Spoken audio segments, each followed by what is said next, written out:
আমি লাগে রিপোর্টটি পরে আইন লাগে তো ওষুধ লিখে দিবে আমি আর ওষুধ লিখছি না আমি তো এই ফাঁকে ওই কালীবাড়ির লগে একটা বণিকের দোকান আছে বণিকের দোকান থেকে আমার কাছে টাকা পাইতো আমি অসুস্থ 14 মাসে আইসি না পরে টাকা 1000 টাকা দিছি দিয়া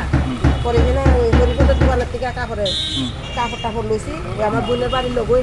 বাড়িতে আমার চলছে লইছি করে হ্যাঁ ফার্স্ট টাইম দিছি আমার 50 টাকা ঘুরাই দিছে পরে ব্যাগটা লইয়া আমি এই ব্যাগ লইছিলাম আমরা খাইলে হাতে আর এই ব্যাগের মধ্যে ঢুকাইছি ওই সিসি ক্যামেরা তুলছে খারাপ করতেছে তো আমরা কাপড় দোয়ালে ফেলাইছেন পরে কাপড় দোয়ালে আমাদের নিচে নিয়ে আইয়েন আমরা সিসি ক্যামেরা দেখেন আমরা ব্যাগের মধ্যে ঢুকাইছি আমি দেখতেছি আমি এই ব্যাগে ঢুকাইছি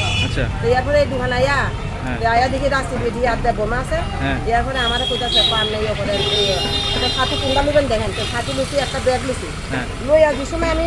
এমনি করে ব্যাগ আর দিছি দেখি আমার ব্যাগের টাকার ব্যাগ নাই এটা কাটা এই যে আচ্ছা এই দেখেছি দেখা একটা লিয়ে গেছে কত টাকা আসলো আপনার ব্যাগে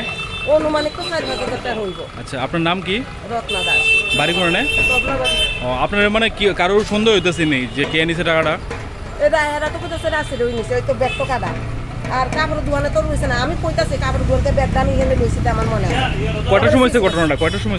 ওই তো কোন কত তো 1 ঘন্টা কাছে যাইতেছে মানে ধরেন একটা সময় হয়েছে না ওই একটা মহিলা বয়স্ক মহিলা তাই না এমনি জিনিস নিতে আসছে আমরা দোকানে তো লইতে দেখতেছে এর ভিতরে আরও কাস্টমার আছে তারাও দেখতেছে তারা কেউ নিছে না গেছে গা এর পরে তাই না যখন আমার টাকা দিতে লাগবে তাই না আর মানে টাকার ব্যাগ পাই না এর পরে কইতেছে কাটটা দিছে আমি কাপড় দোকান তখন আইছি টাকা আসিল ব্যাগ কাটটা দিছে আমার টাকা নিছে গা শেষ এমন কইতেছে এরপরে আমরাও খোঁজাখুঁজি করছি তখন আপনার দোকানে কয়জন আসলো কাস্টমার মোটামুটি কাস্টমার 2-3 তারা লইয়া প্রায় 6-7 জন আছে কয়টার সময় হয়েছে ঘটনাটা ওই তো 12টি